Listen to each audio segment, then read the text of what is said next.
사도행전은 오순절 성령 강림으로 초대교회가 시작되고 복음의 증거의 역사가 확장된 것을 기록하는 책입니다. 순교당하는 핍박의 역사 가운데서도 초대교회는 성령의 능력으로 부흥됩니다. 고난의 역사를 살면서 사마리아를 비롯하여 이방 땅으로 흩어지는 고통의 현실이 오히려 가는 곳마다 복음을 증거하는 기회가 되기도 했었습니다. 오늘 말씀을 보면 에베소에 간 사도 바울이 몇 명의 제자들을 만나고는 그들에게 너희가 믿을 때에 성령을 받았느냐라고 묻습니다. 그때 그들이 우리는 성령이 있음도 듣지 못하였노라 대답합니다. 이들은 아볼로의 제자들입니다. 아볼로는 초대교회 4대 그룹 가운데 가장 지성적인 성향을 가진 그룹의 리더였습니다. 근데 바울이 그들에게 예수에 대하여 말하고 주 예수의 이름으로 세례를 주었다 그랬습니다. 그리고 그들에게 안수하는데 성령께서 그들에게 임하심으로 방언을 하게 되고 예언을 하게 되었다고 오늘 말씀은 증거합니다. 여기 우리가 좀 생각해 봐야 할 문제가 있습니다. 그들은 이미 제자라고 했습니다. 그런데 사도 바울이 예수에 대해 가르치고 예수의 이름으로 세례를 주었다고 하는 겁니다. 그리고 안수했더니 성령 받았다고 합니다. 이미 주님을 믿은 자들입니다. 문제는 예수를 믿었다고 하는데 예수 그리스도에 대해 아직 잘 모르고 있는 것만이 아니라 성령을 받지 못했다는 것입니다. 옛날에 빌리그리암 목사님이 교회 밖에 있는 사람들 영혼 구원만 중요한 줄 알았더니 정작 교회 안에 있는 교인들의 영혼 구원도 큰 문제라고 말한 적이 있습니다. 어쩌면 그런 문제가 여기에서 지적되고 있다고 생각해 볼 수 있습니다. 복음서에서 예수님의 공생의 기간 동안에 제자라고 하면 12제자를 얘기합니다. 그런데 사도행전에 들어와서부터는 이들은 사도가 됩니다. 그래서 에베소에서 바울의 안수를 통해 성령을 받은 자들은 이 제자라고 하는데 크리스천들을 얘기하는 겁니다. 예수 그리스도를 믿는 자들이에요. 너희가 믿을 때 성령을 받았느냐? 이 문제는 신학적으로 민감한 문제입니다. 어떤 교단에서는 믿는 것과 성령 받는 것은 다르다고 봅니다. 예수 믿고 구원받지만 성령은 따로 받는 거라는 순복음 교단과 같은 펜타코스탈 계열이 그렇습니다. 그런데 어떤 교단에서는 믿는 것이 곧 성령을 받은 것이라고 봅니다. 장로교단 같은 교단들이 그래요. 그래서 방언하거나 예언하거나 이런 거 아니라도 예수 구원을 믿고 세례 받으면 성령 받았다고 얘기했습니다. 왜? 예수를 그리스도로 고백하게 하시는 분이 성령이기 때문입니다. 고린도전서 12장 3절에 보면 성령이 아니하고는 누구든지 예수를 주라 할 수 없느니라. 이것이 신학적 배경의 근거입니다. 감리교는 어떤 입장이겠습니까? 우리 감리교회는 거의 모든 경우에 둘 다입니다. 둘 다예요.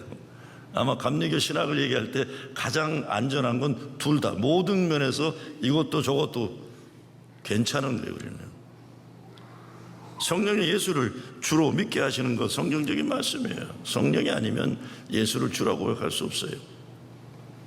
세례 못 받습니다.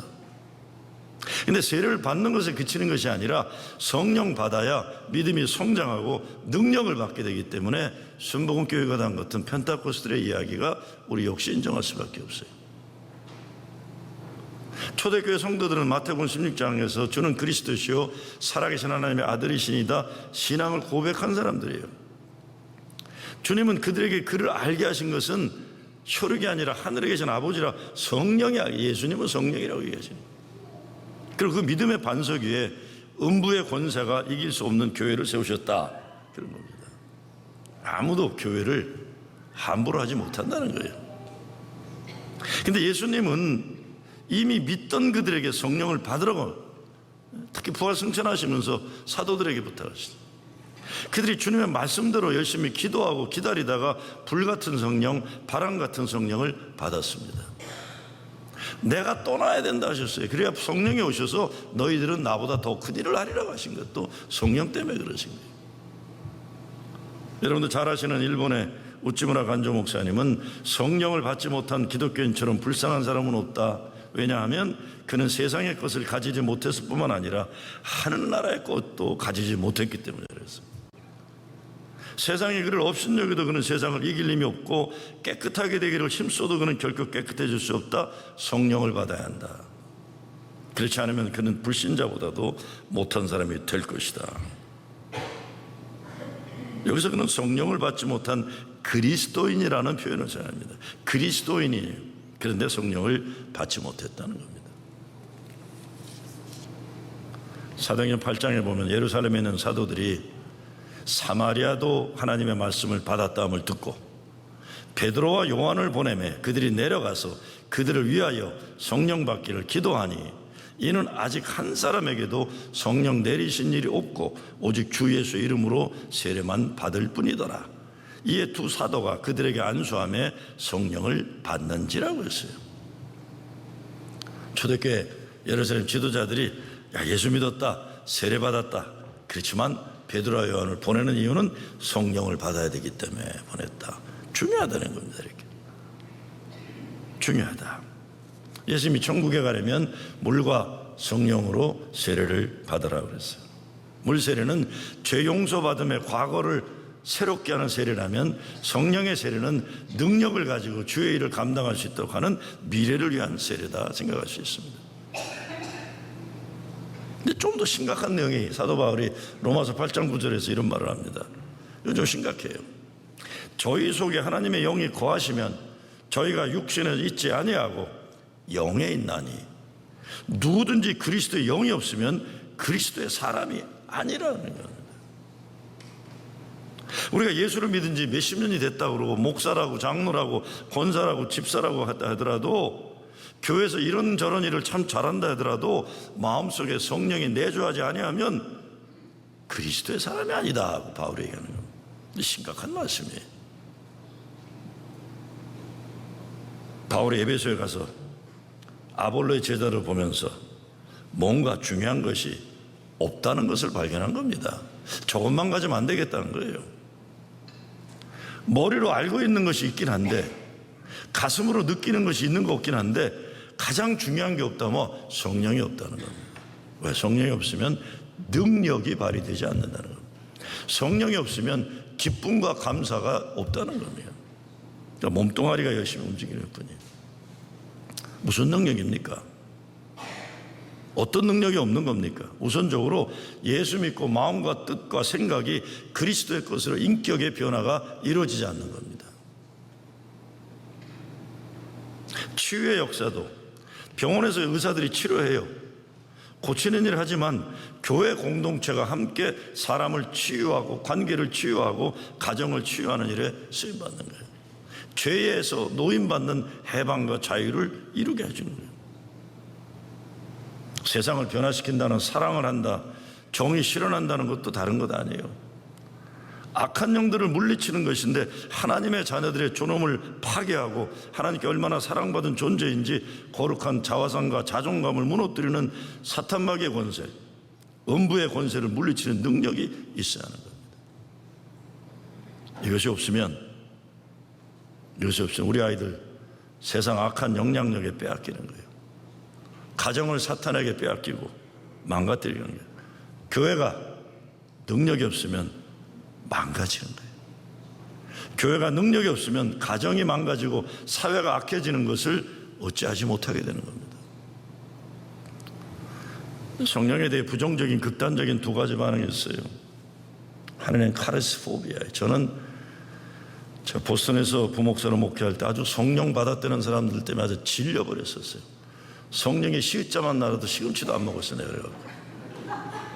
왜? 그 당시에 이 김형태 목사님이라는 분이 뉴욕에 사명자 대회란 걸 했는데 우리 교회 젊은 청년들하고 총무 지도하는 사람이 와서 여기서 성령 받고 왔는데 그때 우리 담임 목사님은 그런 분야에 관심이 없지만 저도 관심이 없을 텐데 내가 청년부 담당 목사인데도 청년부 목사인데 나를 기도 한 번 시킨 적이 없어요. 그래서 제가 화가 나가지고 이 신학교 논문 쓰면서 방언에 대한 논문을 썼어요. 방언이란 거 이거 막 개떡 같은 거라고 막 그냥 썼어요. 막 썼어요. 그때 우리 교수가 닥터 샘플리라는 분인데 논조의 흐름 B-, 목회자의 자질 빵점이라고 썼대요. 한번 말씀드렸죠, 제가. 그러면서 그렇게 썼어요. 너는 네가 경험하지 못한 것에 대해서 그렇게 확신하며 불신하고 거기에 대해서 비판하느냐 그랬어요. 제가 졸업한 지 40년 되는데도 닥터 샘플리가 잊혀지지가 않아요. 목회자의 자질 빵점. 제가 보기엔 그때는 성령 받았다고 하면서 와서 난리친 이 사람들도 문제지만 그걸 카리스 매니아라고 그럽니다. 광신적인 게 막 비합리적이고 규모 없고 절제 없고 난리치고, 솔직히 제 담임 목사님이나 저는 전혀 경험이 없기 때문에 카리스 포비아였어요. 아주 알레르기 반응이었어요. 알레르기 반응이요. 여러분, 어떤 때 성령 받았다, 뭐 성령 충만하다 하는데 사람이 상식도 없고 아나무인이고 펄펄 뛰기만 하고 그러잖아요. 펄펄 뛰기만 하고. 지금 워싱턴에 가면 워싱턴 제일감리교라고 있어요. 워싱턴 제일감리교가 지금 협성신학교 총장 대리하는 유성준 목사님 목회할 때 이름이 성령 충만교인가 그랬어요. 그래서 제가 유 목사님 어디 이름을 그렇게 했냐 그랬더니 이래야 뭐가 될 것 같다 그러더라고요. 몇 년 지나더니 워싱턴 제일감리교로 바뀌었어요. 왜 바꿨냐 그랬더니 동네 팔팔 뛰는 사람은 다 먹어갖고 정신만 하나도 없더라고요. 이러니까 카리스 매니어들이 난리를 치니까 역반응으로 카리스 포비아가 아마 들게 된 거예요. 그런데 이 둘 다 건강하지 못한 거예요. 영적 치유 목회자였던 프랜시스 맥넛이 이런 말을 합니다. 성령은 받았지만 말씀이 없다면 당신은 파괴될 것이다. 믿음이. 말씀은 있지만 성령이 없다면 당신은 말라버릴 것이다. 그런데 말씀이 있고 성령이 있으면 당신은 성장할 것이다. blow up, dry up, grow up이에요. 성령만 있다고 말씀이 없으면 폭발해버리는 거예요. 성령은 없고 말씀만 있다면 냉랭하게 말라버리지만 성령과 말씀이 있으면 성장할 수 있다. 이 말씀이 오늘날 우리들의 교회에 참으로 중요한 도전을 줘요. 이 시대에 전도의 문이 막히고 교단들마다 갈등과 분열의 길을 마개하는 것은 교회의 말씀과 성령이 함께하지 않아서입니다. 성도들의 삶에 하나님 말씀과 성령이 내주하고 있는가? 교회 안에 말씀과 성령이 함께 있는가? 이것이 관건이에요. 그래야 교회는 물론 성도들의 삶 가운데 예수 사랑과 예수 믿음과 예수 구원의 능력이 드러나게 될 것입니다. 성령을 받았느냐? 이 말 이전에 너희가 믿을 때라고 했어요. 성령의 능력과 성령의 세례와 성령의 충만함은 예수 믿는 사람들에게 꼭 필요한 것을 얘기하는 겁니다. 이것이 있어야 된다. 예수 믿지만 성령의 체험이 없으면 이거 갖고는 안 된다는 걸 얘기하는 겁니다. 그런데요, 성령을 받는 것, 성령 충만한 것 순서와 과정이 사람마다 달라요. 어떤 사람은 예수 믿고 잘하다 성령이 뭔가 차근차근 배워서 성령 체험도 하고 성령 세례 받는 사람이 있지만, 어떤 사람은요, 예수가 누군지도 모르다가 인생의 어려운 가운데 어떤 목사가 가서 안수하는데 방언 먼저 터진 사람도 있어요. 방언 터진 다음에 예수 믿는 사람도 있어요. 어떤 사람은 성령 충만해서 방언 받고 뭐 다 했다고 그랬는데 신학교 가가지고 비교 종교학 박사학위 받은 다음에 성령이 뭐고 다 떨어져 나간 사람도 있어요. 괜히 세상 지식 많이 배워가지고.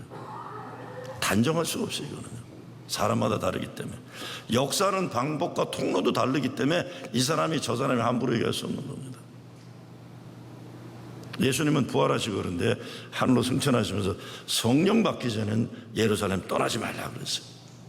예루살렘과 온 유다와 사마리아 땅끝까지 이르러 내 증인이 되라고 말씀 마태복음 하셨지만 성령 받기 전에는 함부로 나가지 말라 그런 거예요. 왜? 능력 없으면 오히려 사탄 마귀한테 잡혀먹는다는 거예요. 혹시 여러분 가운데 나는 아볼로와 같은 신앙 가졌다는 분들 성령 받아야 됩니다. 나는 지성적인 교인이다, 나는 교양적인 교인이다. 성령 받아야 그 지성과 교양이 아름다운 믿음의 열매 맺을 수 있어요. 또 여러분 가운데 야고보와 같아서 행동하는 양심, 뭐 사랑의 나눔, 뭐 사회 정의 이런 거 좋아하는 분들 성령 받아. 이거 없으면 그냥 두둥기는 꽹과리 소리예요. 저는 어떤 때 이상주의적인 말 많이 하는 사람이 더 피곤해요. 아무것도 못하면서 소리만 버럭버럭 질러대는 거예요. 이상적으로 살아야 돼. 너나 잘해라 이러고 싶어요. 성령 받아야 돼. 성령. 그래야 그것이 능력으로 드러나는, 내 힘이 아니라. 베드로파 같은 사람도 있어요. 이 사람들은 교단 법도 잘 알고 교단에 대한 충성도 하고 그러는데, 이런 사람들이 교단의 싸움을 제일 많이 하는 사람들이에요. 교회에 오면 장정 들고 들어와서 법 자꾸 따지는데 쥐뿔도 모르면서 자꾸 교회 어지럽히는 사람들이 이런 베드로파예요. 이 사람도 성령 받지 않으면 교회를 강건하게 세우고 성도를 온전케 하는 데 쓰임받지 못하고 다 자기 잘난 맛에 하단 말이에요. 그래서 바울이 성령 받아라. 베드로 파곤, 야고보 파곤, 아볼로 파곤 다 성령 받으라 그런 거예요. 성령을 받으면 어떤 일이 일어나는가? 언제 어떻게 성령이 임하는가? 우리 생각해 봐야 됩니다. 성령 받으면 무엇보다 변화가 일어나는 거예요. 사람이 바뀌는 거죠. 설명이 안 되는데 사람이 바뀌면 성령이 역사하신 거예요. 신앙의 인격이 달라지는 거죠. 술고래가 돼갖고 술만 먹으면 주사 부리던 사람이 어느 날 그냥 온전하고 얌전해지고 삶을 깨끗하게. 너 왜 그렇게 됐니? 나 몰라. 기도하다 성령 받으니까 술 맛이 다 그냥 가더라. 담배 피우고 싶지도 않더라. 다 끊어지는 거예요. 성령에 취하면 예수님 마음을 가지게 된다. 이기적인 사람이 넉넉한 사람이 되고, 교만한 사람이 겸손한 사람 되고, 못된 사람이 착한 사람이 됩니다. 성령이 그 마음과 생각을 주장하는 겁니다.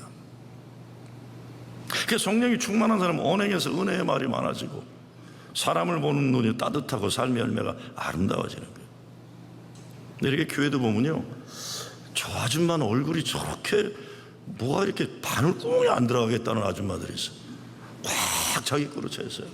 막 내가 인정받지 못하면 막 안달을 하고 남들 달달 볶고 바늘 한번 꼭 쑤셔보고 싶어요. 들어가나 안 들어가나. 성령 받아서 그 견고한 교만의 진이 깨져야 돼요. 깨져야 됩니다. 자기가 알고 있는 것, 자기가 해왔던 것, 이거 막 그냥 최고라고 생각하고 남의 말 안 듣고 덕을 세우지 못하고, 딴 거 아니에요. 성령 받아서 견고한 교만의 진이 깨어져야만 거기에 하나님의 마음, 주님의 생각이 들어갈 수 있는 거예요. 교회 다녔다고 이런 일 저런 일 많이 했다고 하고 성가대 몇십 년 했다고 하는데 그 사람 인격에 변화가 없으면 성령 받아야 됩니다. 그래서 자꾸 그렇게 그냥 욕심부리고 교만하고 자기 드러내면 아유 아저씨 성령 받으셔야 되겠어 이렇게 얘기해야 돼요. 그 다른 말로 설명이 안 돼요. 아줌마 그만해 성령 받아 이렇게 해야 돼요. 네? 그래야 돼요. 그렇지 않으면 교회를 열심히 한다고 하면 자기 열심에 빠지는 거예요. 예배자라서 은혜를 사모하지 못하고 자기 과시에 빠지는 겁니다. 성령 받아야 은혜 받지 못하는 돌 같은 마음과 교만한 심령이 녹아지고 깨질 수 있어요. 이런 변화가 없으면서 교회 오래 드나들기만 하면 예배 은혜 받지 못하고 분주하게 바쁘게 시끄럽게 왔다 갔다 하면서 동네만 피곤하게 만드는 거예요. 성령 받은 사람은 기도하면서 주님 만나서 자기 변화를 이루어내요. 회개의 영이 임하게 되고 십자가 은혜의 비밀이 있어서 감격과 감동이 있는 삶을 사는 거예요. 이렇게 해서 무엇보다 성령을 인정해 드려야 돼요. 하나님의 역사하심을 인정해 드려야 돼요. 그렇지 않으면 그분이 우리 삶을 다스리지 못하게 되는 거예요. 내가 변하나 봐라. 나는 30년 전에 받은 그거 안 변한다. 이런 건데. 난 30년 전에, 난 40년 전에 그거 안 변한다. 내가 40년 전에 다녔던 한국의 인천 제1교회 그 이상은 안 된다. 이런 거. 근데 그 교회 이름을 얘기하는 건 그 교회 출신 때문에 목회하기 힘들었었기 때문이에요. 그 장로님은 무슨 회의만 하면 인천 제1교회에서는 안 그랬다는 게 미치겠는 거예요. 인천 제1교회가 옛날에 곽선희 목사님이 담임하는 교회인데 그분은 무슨 회의만 하면 인천 제1교회 얘기하는 거예요. 미치겠는데요.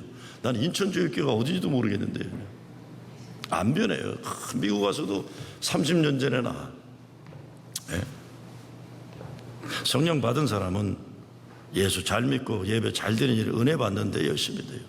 무엇보다 다른 사람들의 아픔과 어려움을 그냥 지나치질 못해요. 긍휼의 은사가 되고 특별히 잃은 영혼에 대한 그들을 구원해야 된다는 갈급한 심령이 있어서 분수처럼 전도하려고 그러죠. 어떤 때는 이 성령 받은 사람들이 절제를 못해서 그렇지 그 중심은 옳은 거예요. 저 사람 예수 믿어야 되는데. 이렇게. 성령 충만한 사람이 있으면 모임의 분위기가 은어스럽게 돼요. 내용이 주님의 기쁨과 영광의 것으로 바뀌게 되는 거예요. 저 사람이 있으니까 달라. 이게 성령의 역사들.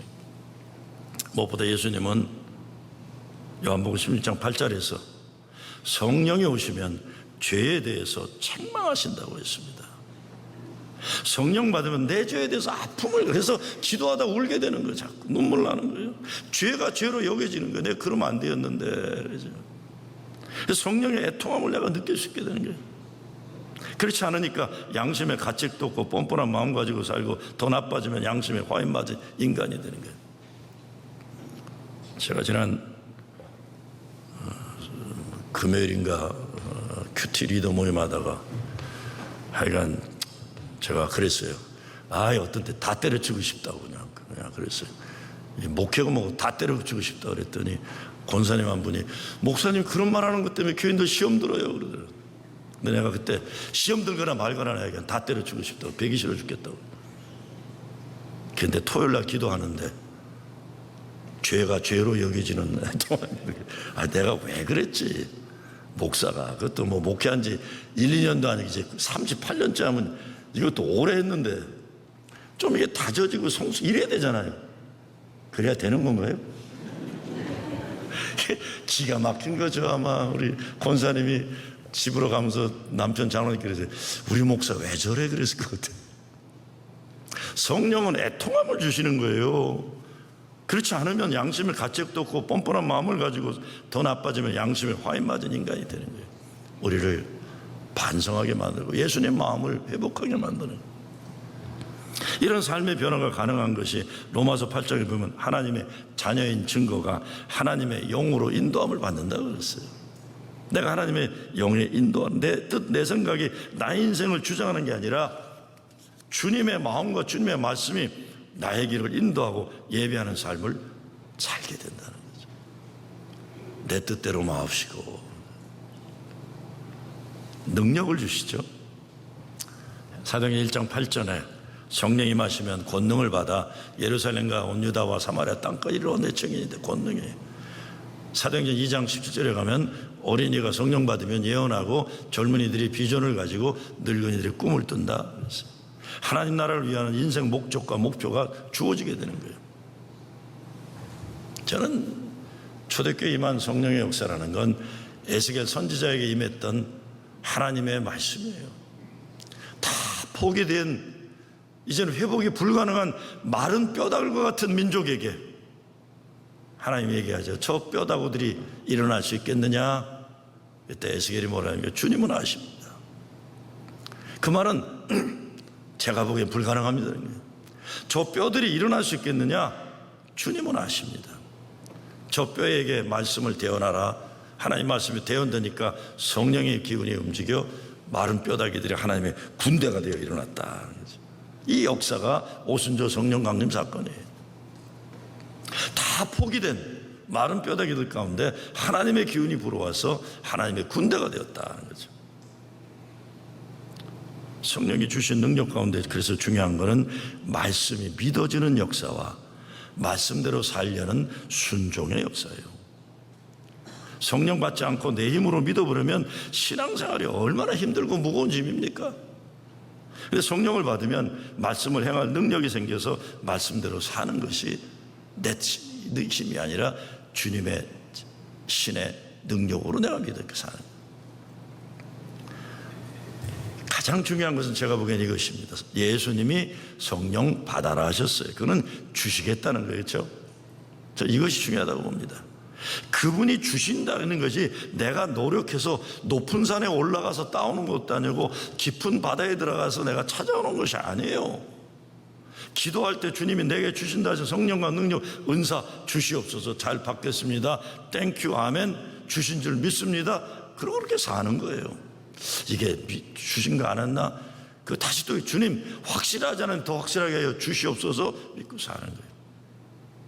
이게 간절할 땐 가능합니다. 제가 아시는 분은 아시겠지만 전 젊어서 목회는 사회 변형 목회에 주로 관심 가지다가 40에 들어오면서는 진짜 낙동강 오리알 돼가지고 아무도 인정하지 않는 목회에서 어려움하면서 새벽에 기도하면서 그렇게 기도한 적이 있어요. 또 우리 뒤에서 기도하는 권사님들이 이 온갖 종합병원으로 아래 위가 다 아픈 권사님들이고 맨날 앉기만 하고 우니까 내가 하나님 우리 권사님 종합병원인데 텔레비에 보니까 어떤 목사들은 막 손으로 안수하면 벌떡벌떡 일어나던데 나도 좀 주셔가지고 우리 권사님 좀 아프지 않게 해주세요. 한 2달 기도하니까 왼손이 짜릿짜릿해져. 그 순간에 내가 뛰어가서 권사님 잠깐만 막 비벼댔죠. 왜 그래요 목사님? 가만히 계세요. 뭐가 왔어요. 그러면 간절하니까. 내 능력으로 감당하지 못하니까. 목회도 마찬가지예요. 별거 다 붙잡고 싶을 때가 있어요. 별거 다 붙잡고 싶을 때. 믿고 하는 거예요. 믿고. 그 다음부터는 그냥 내게 있는 점상은 내가 믿고 그냥 믿고. 권사님 내가 기도해 드릴게요. 기도해 드릴게요. 주신 줄 믿고 아멘하고 그렇게 사는 거예요. 여러분 성령 자꾸 받으려고 노력하니까 안 되는 거예요. 주시면 감사합니다. 오늘 내게 주신 줄 알고 내 아들놈을 위해서 기도합니다. 주님 세상 사탄막이 악하게 빼앗긴 이 내 아들의 마음을 주님께로 돌아가게 하여 주시옵소서. 이루어진 줄 믿고 기도합니다. 아멘 하는 거예요. 그렇게 되니까 예수 잘 믿는 일에만 집중하게 되는 거예요. 헛되고 부질없는 일에 관심 가지던 인생 끝내고 예수 잘 믿는 일에 집중하는 거예요. 잔 맥스웰이 당신 안에 잠재된 리더십을 교란 책에 한 등대지기의 이야기를 합니다. 등대지기는 한 달에 한 번씩 본부에서 기름을 갖다 준 걸 가지고 등대 불을 박힌 일에 잘해야 되는 사명을 가졌는데 그래야 바닷가에서 길을 찾는 배들이 등대 빛을 보고 길을 찾아가는데 이 등대가 마을에서 멀지 않으니까 동네 사람들이 가끔 찾아와요. 하루는 어떤 여자가 와서 집이 추운데 기름 좀 달라고. 줬어요. 어느 남자가 와서 너무 꼼꼼한데 우리 아들이 공부해야 되네 기름 좀 달라고 줬어요. 이게 어떻게 돼요? 한 달에 후에 와야 공급이 되기 전에 기름이 모자르니까 등대에 불을 못 박히다 보니까 어떻게 됩니까? 길을 찾던 배들이 침몰한 사건이 일어나는 거예요. 본부에서 알게 됐어요. 그 이야기를 듣고 난리가 난 거예요. 당신에게 기름을 공급한 이유는 딱 한 가지다. 등대를 밝히라는 거지 그 기름을 동네 사람들에게 나눠주라는 게 아니라는 거예요. 교회도 마찬가지입니다. 존재 목적에 집중해야 되는데 이것도 해야 되고 저거 다 맞는 얘기죠.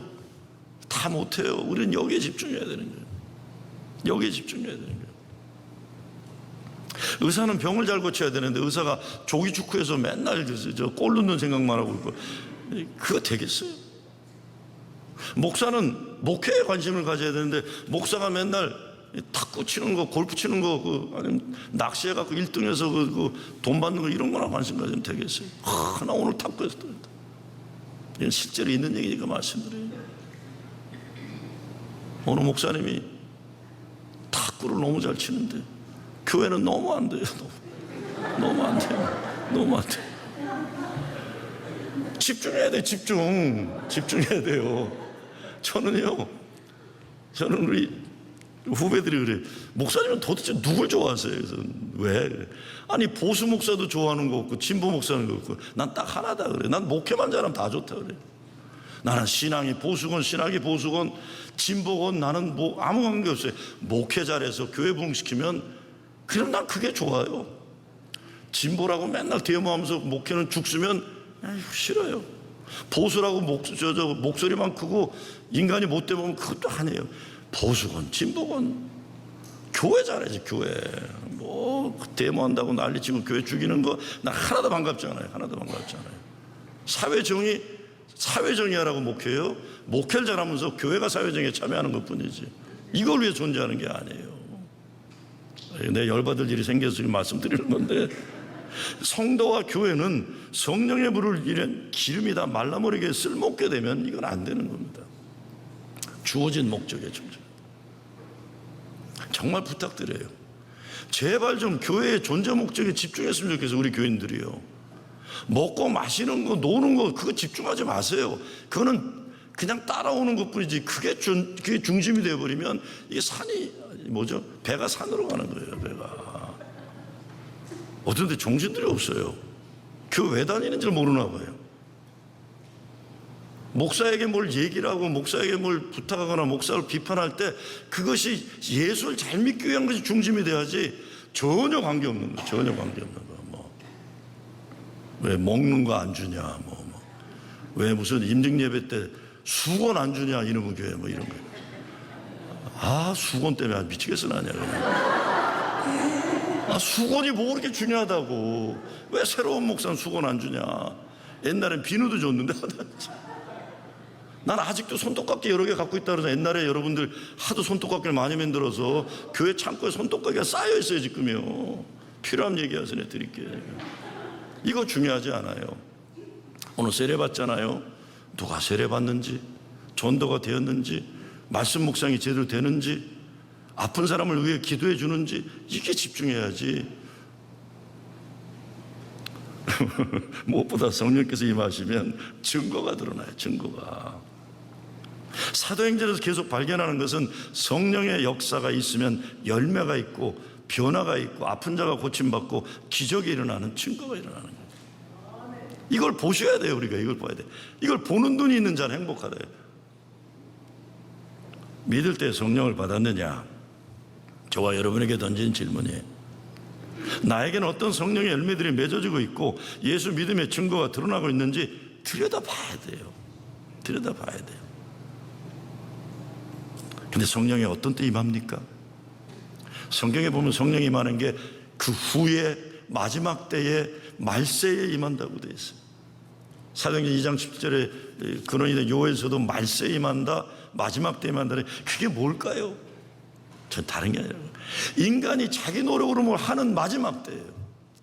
다 해봤는데 안 되는 최바닥의 무기력의 때에 성령이 역사하시는 거예요. 내가 주님 안 되겠습니다. 내가 이 자식 키우려고 이렇게 몸부림쳐도 내 아들, 딸 이게 제대로 못 키우겠는데 주님 난 안 되겠네요. 마지막이네요. 성령이 임하시는 거예요. 내가 뭘 잘해보려고, 내가 장로로서 목사로서 좀 잘해보려는데 안 되네요. 이제 포기해야 될 것입니다. 그 마지막 때에, 말세에 성령이 역사하시는 거예요. 기도하고 기다렸더니 그냥 망연자실 자포자기한 게 아니에요. 예수 말씀 믿고 예수 이름으로 모여있는 믿음의 자리에 있으니 역사하셨다. 그러면 오직 성령으로 충만함을 받으러 간 게 이게 과거 완료형이 아니라 진행형이에요. 진행형. 그러니까 성령 충만한 건 한 번 받았기 때문에 채워져 있는 게 아니라 구원은 한 번에 이루어진 역사예요. 그렇죠? 성령 충만은 배터리 충전하듯이 계속 충전해야 돼요. 왜? 진행형이에요. 또 충전하고 또 충전. 그래서 기도의 자리를 사모하고 말씀의 자리를 사모하고 은혜의 자리를 사모하고 회개의 자리를 찾아야 되고. 어려서부터 부모에게서 받은 상처와 고통으로 인생을 불행하게 살았다가 예수 만나 목사가 됐던 스토미 오마시안이라는 분이 성령이 이끄시는 대로라는 책에서 이렇게 간증합니다. 저에게 성령과의 특별한 만남은 오로지 하나님을 예배하고 경배하는 데에 집중하게 만들었습니다. 성령님과 만난 후 성전에 들어갈 때마다 눈물을 흘리지 않은 적이 없었습니다. 성령님은 우리 안에 거하시면서 우리가 좀 더 예수님을 닮아가도록 도우시고 하나님께서 원하시는 삶을 살 수 있게 우리 안에 일하십니다. 그래서 성령 받으라 주님이 말씀하십니다. 자꾸 피하지 마시고 필요하니까 받으라고 주님 말씀하시겠죠. 그럼 어떻게 돼? 주시옵소서. 이 부족한 종이, 이 죄 많은 종이 주시니 받겠나이다. 여러분 자꾸 없다가 이미 주셨어요. 여러분 가운데 성령께서 임하셨어요. 세례 받을 때. 그러면 그분을 인정해 드리는 거예요. 그러면 그분이 나를 다스리기 시작하고 나를 주장하기 시작하고 그분이 나를 쓰시기 위해서 능력을 주시는 겁니다. 믿을 때에 성령 받는 여러분 되시길 주의 이름으로 축원합니다.